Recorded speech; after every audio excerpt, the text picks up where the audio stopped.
Good morning and welcome. Today, approaching both Chapter 27 and Chapter 28 from AMSCO AP US History. Now, I'm taking these two chapters in two different chunks. Today, we'll be looking at the first half of 27, the first half of 28, focusing mostly on the foreign affairs under President Eisenhower and President Kennedy.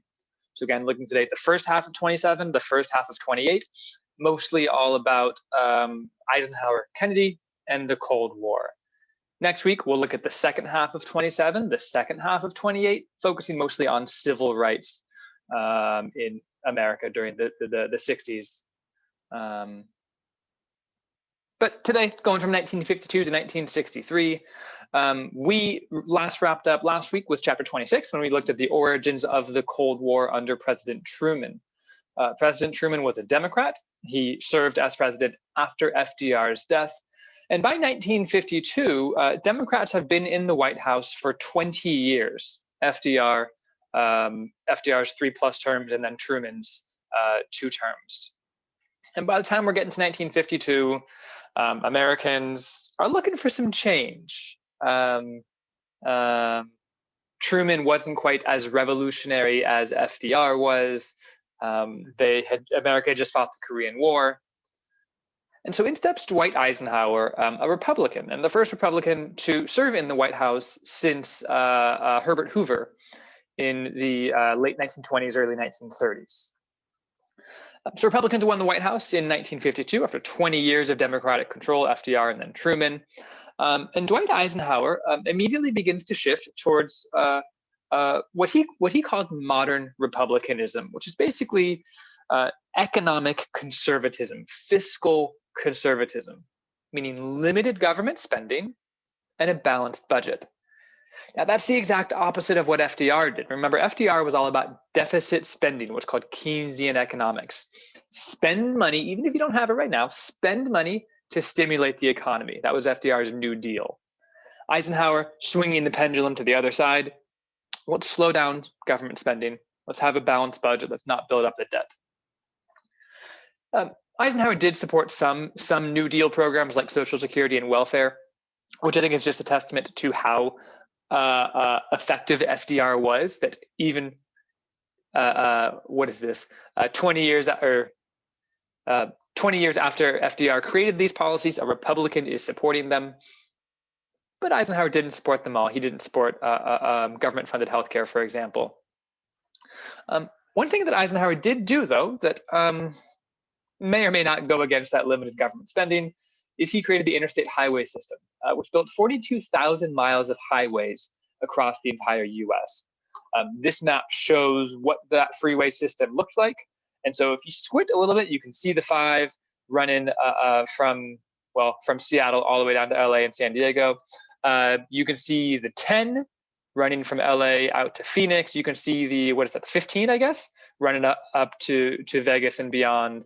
The 8, which goes from San Diego over to Phoenix, et cetera. And then a whole mess of highways in the much more dense Northeast and Midwest. What this highway does is it creates jobs. It leads to suburban growth, the growth of the Sun Belt. You can't see my mouse. Why can't you see my mouse? The growth of the Sun Belt down here and the West Coast. And also Eisenhower's justification for this was this will improve national defense. We might be at war with the Soviet Union. We need to be able to transport troops and supplies. So having these highways gives him that option. Ultimately, the 1950s saw the highest standard of living that any country had ever had in the entire world up until that point. And so Dwight Eisenhower served under a period of economic prosperity, at least for most Americans. Some of that might have been continuing the foundation that FDR and Truman had built, and kind of the economic stability after World War II. So Dwight Eisenhower, again, he is the first Republican president in 20 years. Oops, I don't want to ignore that. I want to spell president right. And his domestic policies, we'll say that he funds some New Deal programs, or he continues to fund, rather.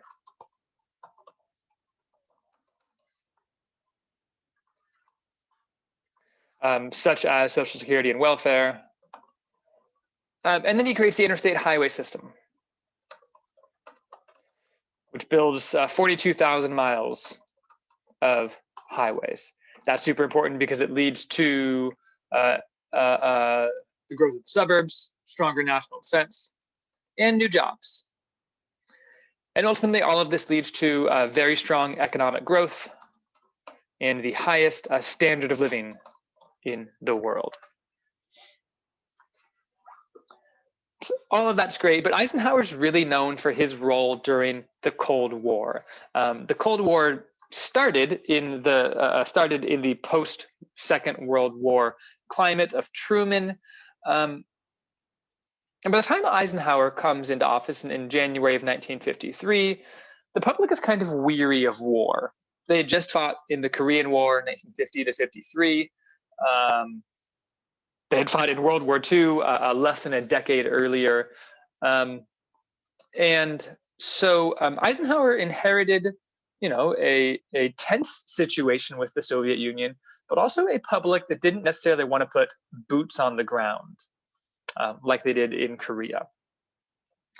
But Eisenhower was left with this dilemma. Typically, Republicans are a little bit more aggressive with war. Typically, Republicans are more of what are called war hawks. They're willing to go to war a little bit more, whereas Democrats are oftentimes a little more reluctant to go to war, maybe trying to solve things diplomatically. And Eisenhower fit with that general dichotomy. Eisenhower believed that Truman was being too passive, that containing communism was too passive. And so Eisenhower's approach, oftentimes captured by his Secretary of State Dulles, who has an airport named after him in DC, Dulles had an approach called Brinksmanship, which was quite risky. Dulles's approach of Brinksmanship basically is, if we build up a huge nuclear weapon stockpile, if we put nuclear weapons all over the world so that we can reach the Soviet Union, with the click of a button, we're going to force the Soviet Union to the brink, force them to the edge. And if we force them to the brink, and if we have all these missiles pointed at us, they will back down. This was called Brinksmanship. It's almost like playing a game of chicken with the Soviet Union. Two cars driving down the highway, and Dulles is saying, I know that if I keep on going straight, they're going to swerve, and we're going to win. And so what does Eisenhower do? Well, he increases spending on nuclear weapons. He increases spending on air power, on the Air Force, and on bombers and missiles and things like that. It's less about boots on the ground and more about the ability to launch a nuclear weapon at a moment's notice. Unfortunately, what does the Soviet Union do in response in the 1950s? They create their own hydrogen bomb. They create their own weapons, and it leads to a massive arms race between the US and the Soviet Union. Now, nuclear weapons were never used, other than obviously 1945 at Hiroshima and Nagasaki. But since then, nuclear weapons have never actually been used, even though the US and Soviet Union both had stockpiles of probably 10,000 plus. Eisenhower and Dulles believed that nuclear weapons would serve as a deterrent, which basically means if I know the other side has a bunch of nuclear weapons and I know that the other side can wipe me out with a click of a button, I'm not going to attack. And so them having nuclear weapons deters me from ever attacking or discourages me from ever attacking. Same thing with the US. If I have a bunch of nuclear weapons pointed at Russia, that's going to deter or discourage them from ever escalating the conflict to war. And part of this was the idea of, if I launch a nuclear weapon at the Soviet Union, it's going to take about 15 minutes for that missile to get there, depending on where I launch it from. The Soviet Union's got radar. They're going to know missiles are coming. What are they going to do? They're going to launch missiles back at us. What are we going to do? We're going to launch more missiles at them. And then all of a sudden you have this scenario in this map here where literally there are missiles launched at every single major city in the world. And both sides would be destroyed. This is called mutually assured destruction. If nuclear weapons are ever used, both sides will be destroyed. So people said nuclear warfare is mad. It's crazy, it's insane, but it's also mad. Mutually assured destruction. And so Eisenhower's approach was Brinksmanship, which is basically push the USSR to the edge of war and they will back down.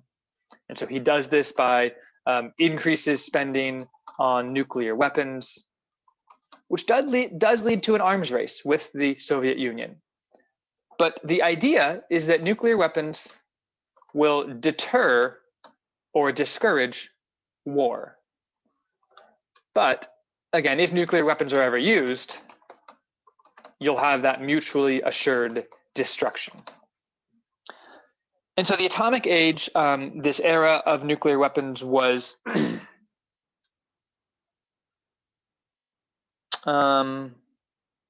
always kind of on the edge of a knife, always at the risk of war. Nuclear war was never actually fought. We got close, but never actually happened. And so this map shows us kind of how the world had been divided by Eisenhower's reign. The first world was the US and all of her allies, Canada, Western Europe, Australia, South Africa, Turkey, etc. The second world was the Soviet Union and all of her allies, Eastern Europe, China, Vietnam, etc. And then what was called the third world. The third world is kind of an old-fashioned term that isn't really used anymore. But the third world was kind of the unindustrialized world that maybe used to be a colony, but has now just been freed. And so the third world is everybody else, kind of the less developed, maybe poorer countries. And the question in the Cold War is, will these third world countries join the US or join the Soviet Union? And so there's unrest in what's called the third world. Again, that phrase third world is a little problematic today. It's still used, but I think people are oftentimes looking for a better term for it, maybe underdeveloped countries, perhaps. After World War II, decolonization swept across the world.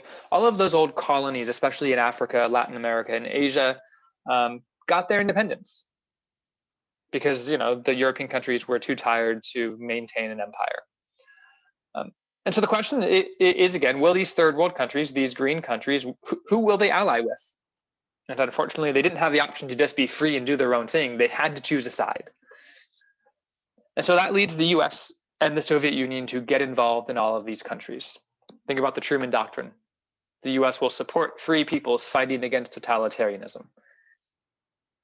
And so what does the US do? Well, through the CIA, they send people to both Iran and Guatemala to overthrow the dictators there.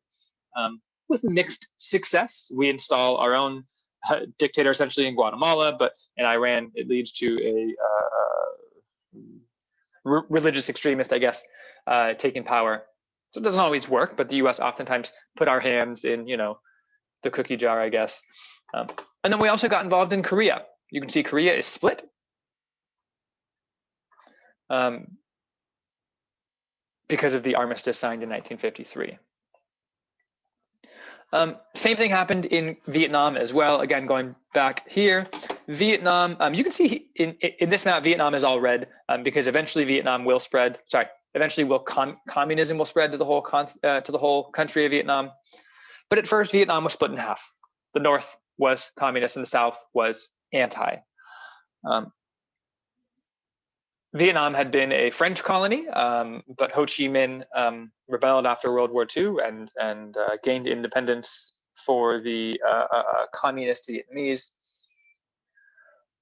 So we're not at the Vietnam War yet. We'll get there in a couple of chapters, but we're already starting to see this conflict brewing in Vietnam. North Vietnam is communist. South Vietnam is anti-communist. The US sends $1 billion in economic aid to South Vietnam, kind of like the Marshall Plan. And so what we're seeing here is that the kind of big question is, will the third world ally, or will the third world be free or communist? And so we have examples of CIA intervention in Guatemala and Iran.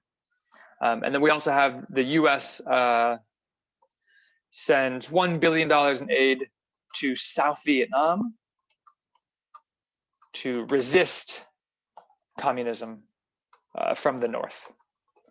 That's a story, again, that we're going to look at more in a couple of chapters, but just knowing that we're starting to get involved in Vietnam. That's not it, though. Again, Eisenhower is getting all sorts of involved in conflicts all around the world, including in the Middle East, in Egypt. The Suez Canal was built connecting the Mediterranean Sea to the Red Sea, that basically allowed Europeans to trade very, very quickly over to India, rather than having to go all the way around the southern point of Africa. They can just sneak through there.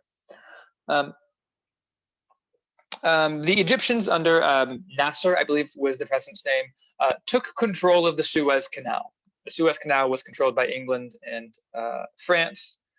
So Egypt took control of the Suez Canal. And in response, England, France, and the new state of Israel, created in 1948, attacked Egypt. Now, this is a rare moment where Eisenhower actually pumped the brakes a little bit. And Eisenhower actually said, whoa, whoa, whoa, like, what are y'all doing attacking without my authority? Why are you trying to create more conflict? Eisenhower actually condemned the attack, kind of wagged his finger at his allies, England, France, and Israel, and told them to back down, which they did. But the Suez crisis kind of illustrates that every single country has different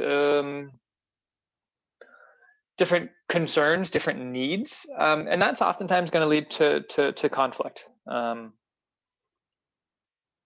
The Suez crisis also illustrates that the Middle East is going to be the focal point of a lot of those conflicts. Now, we won't get to all of those later. That's kind of going to be developing, and it'll especially become a conflict in the 80s, 90s, and, well, today.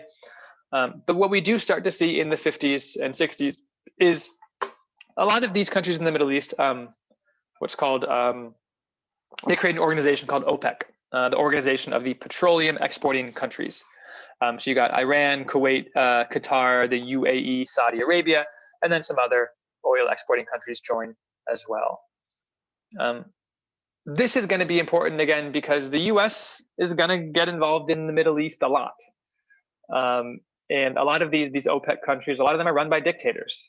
And so the US is kind of forced to maintain friendly relationships with these Middle Eastern countries, oftentimes supporting dictators, so that we can get oil, we can make money, and also strategically, this does give us a base pretty close to Eastern Europe for our fight against communism.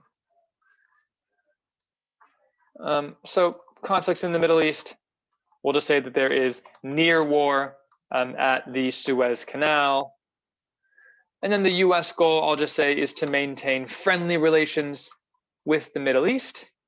This is for trade and for oil, and also for kind of military bases. But they often have to support dictators, and that continues to this day. The US oftentimes has to support dictators in the Middle East in order to maintain, I don't know, our military interests in the region, I guess. So at this point, no huge major conflicts in the Middle East, at least as far as the US is involved. But we can kind of tell that there's some tensions brewing there that might explode later on. And then the last part under Eisenhower is relationships with the Soviet Union. Soviet Union was the biggest superpower other than the US, and so it was imperative that the US have at least somewhat healthy relationship with the Soviet Union, because if not, well, that Cold War might turn into a hot conflict.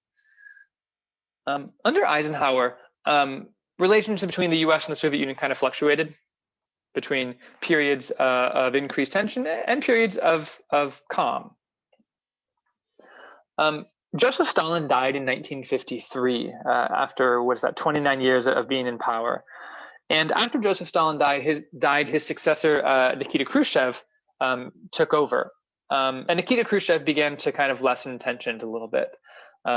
Khrushchev initiated a program called Destalinization, where They renamed cities, they renamed Stalingrad, they took down statues of Stalin, they closed the concentration camps, they granted people a little bit more freedoms. And so as the Soviet Union kind of begins to reform just a little bit, that opens up the door for what Khrushchev, or what the Soviet Union called a peaceful coexistence. They're not going to be best friends, but they will be able to peacefully live alongside each other. The US has improved relations with the Eastern European satellites of the Soviet Union.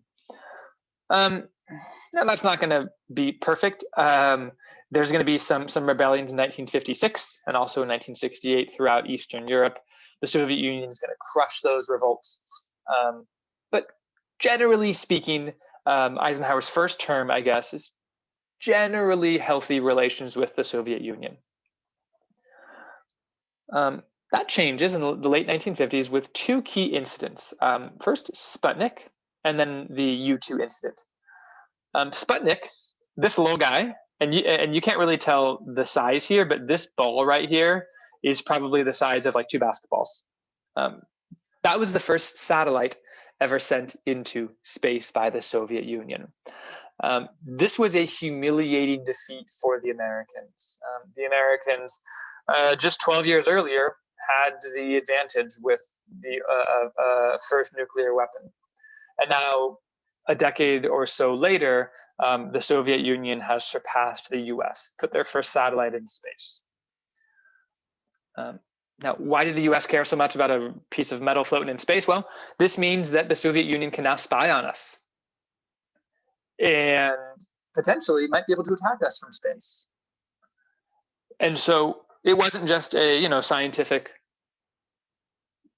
competition, it's a military competition as well. So that's problem number one that starts to increase tensions, the creation or the start of the space race. The second was what's called the U-2 incident. This is not Bono and his band singing in the Soviet Union. The U-2 was a spy plane. And in 1960, an American U-2 plane was shot down by the Russians over Russian airspace. There's the remains of the U-2 plane. I believe, if I'm remembering the story right, the pilot was able to parachute out and eventually got, I want to say he got returned back to the US through like a prisoner trade, which was common back then. This doesn't push us to war, but the Soviet Union does denounce Eisenhower, like, how dare you spy on us, even though the Soviet Union was doing the same thing. But this was in the public, it was in the newspapers, and so this ends the temporary truce. So we'll say that there is a temporary, peaceful coexistence with the Soviet Union. There's improved relations after Stalin dies in 1953, but we'll say that there are two incidents that increase tensions.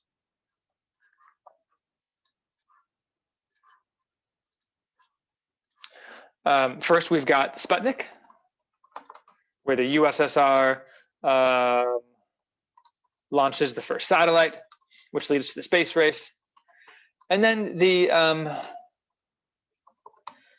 U-2 spy plane is shot down over Russia, or over Russian air, which ends this temporary truce. So by the time Eisenhower leaves office and President Kennedy takes over, that temporary truce, that, I don't know, 5-year, 7-year truce, is disintegrating quite quickly. And attention now shifts to Cuba and President Kennedy. Where am I going to put myself? Cuba is just 90 miles off the coast of Florida. So here's the southern tip of Florida. Here's Cuba over here. Cuba turned communist in 1959. Cuba had been supported by the U.S. before. Cuba had a dictator named Fulgencio Batista that was a U.S.-backed dictator.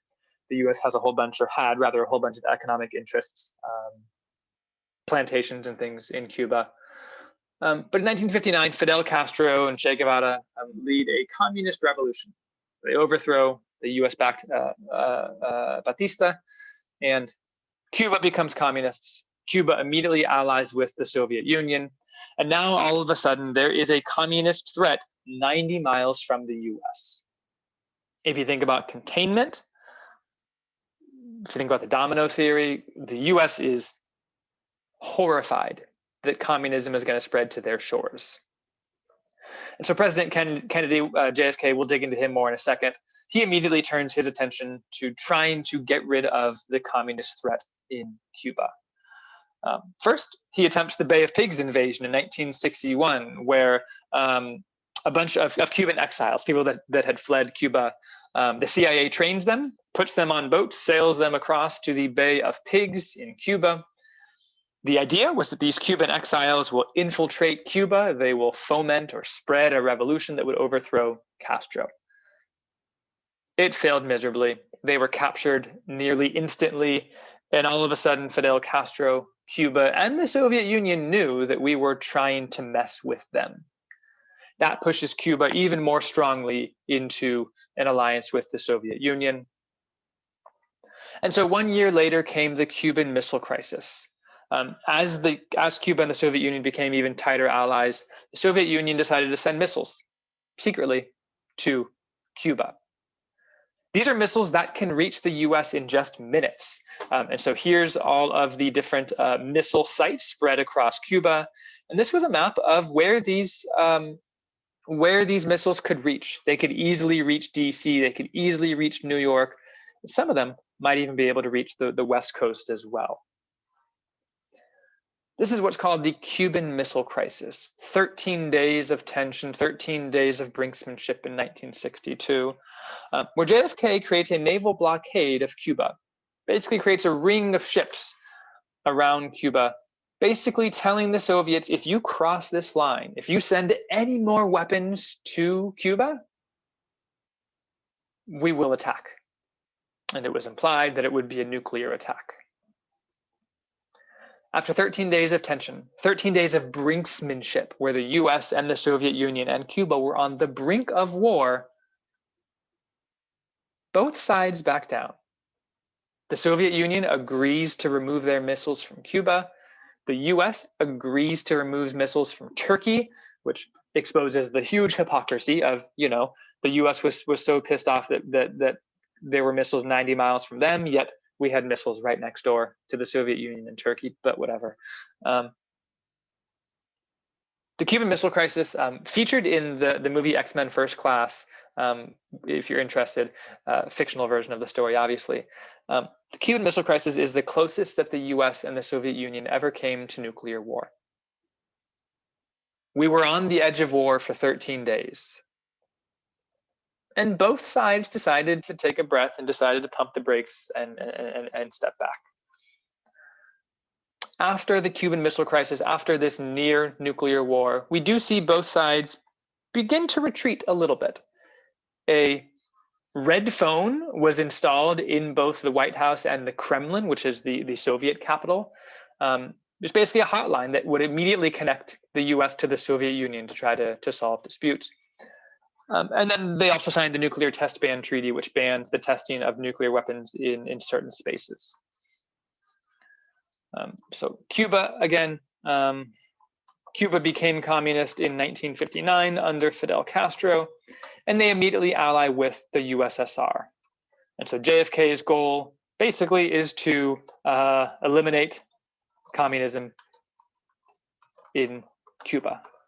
The Bay of Pigs invasion fails and basically forces forces Cuba to ally even more with the Soviet Union. And then there's the Cuban Missile Crisis in 1962, where the USSR sends missiles to Cuba, just 90 miles from the US, and there's 13 days of brinksmanship, which is the closest ever to nuclear war. Eventually, both sides retreated. The USSR removed missiles from Cuba. US removed missiles from Turkey. And this does eventually lead to kind of decreased tensions. There's a hotline connecting both sides, and there are some treaties limiting the use of nuclear weapons.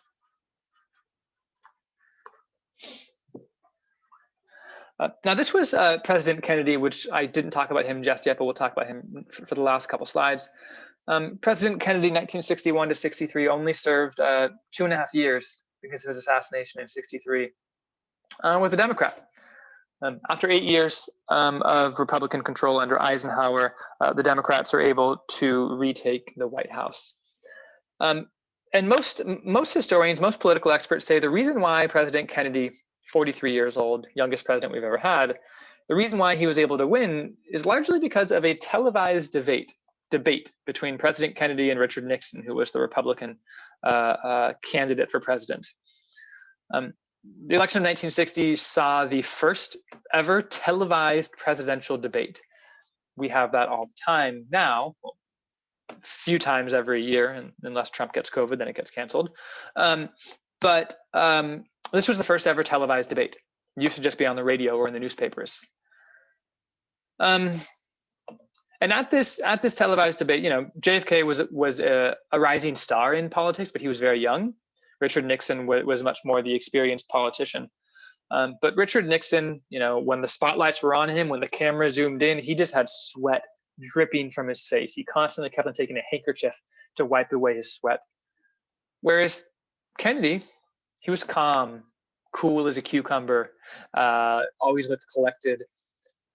And it was that televised debate, that dichotomy between the stressed out, sweaty Nixon and the calm and composed Kennedy, that a lot of political experts believe is why Kennedy won the White House.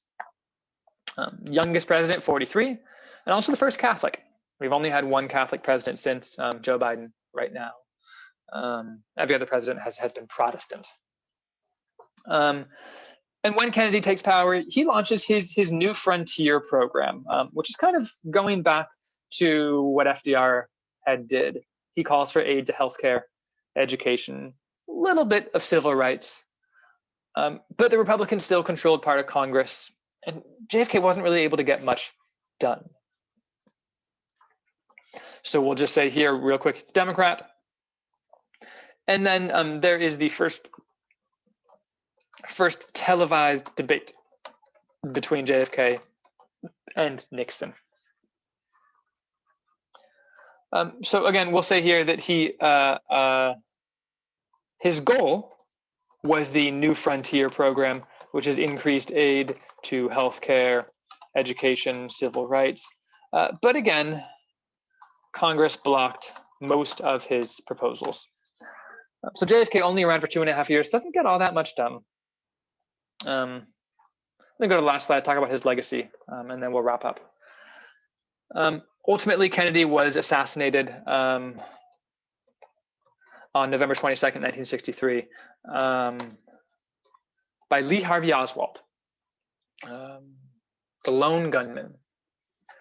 Now, there are a million conspiracy theories as to whether or not Lee Harvey Oswald was actually acting alone. Some people think Cuba might have been involved. Some people think the mafia might have been involved because JFK might have had some ties to the mafia or had been cracking down on the mafia. Some people think the FBI was involved in assassinating Kennedy. We don't know. There is no proof. The official government word is that JFK was assassinated by the lone gunman, Lee Harvey Oswald.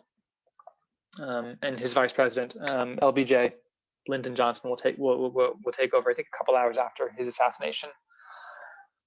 And so President Kennedy's legacy is a little complicated because he only served for 2.5 years. And when you really look at his achievements, he didn't do that much. Many of his domestic policies never actually got put into effect. In terms of foreign policy, his aggressive foreign policy with Cuba nearly brought us to war. And so if you were to look at him solely through his legislative and foreign policy achievements, he didn't do much. Of course, the bullet in Dallas, Texas prevented him from doing more. But President Kennedy is remembered more for kind of what he represented and what he inspired. He was a young president who inspired the youth of America to serve their country. In his inaugural address, he said famously, "Ask not what your country can do for you, ask what you can do for your country," which really inspired a wave of activism among young Americans serving their country, both in America and around the world. Things like the Peace Corps of Americans kind of volunteering around the world. And so Kennedy's biggest legacy is that he inspired activism among young Americans. Again, that quote of ask what you can do for your country.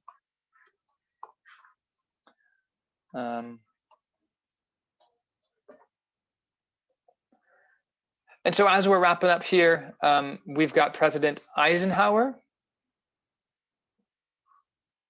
and President Kennedy. On the domestic policy front, what we're seeing is both presidents, Republican Eisenhower, Democratic Kennedy, both presidents continuing to a certain extent the New Deal policies under FDR. And we're also seeing this back and forth relationship with the Soviet Union. There are moments of peaceful coexistence under Eisenhower and after the Cuban Missile Crisis. And then there's also moments of incredibly high conflict after the U-2 plane was shot down, Cuban Missile Crisis as well. So this back and forth state of unrest with the Soviet Union will continue for the next 20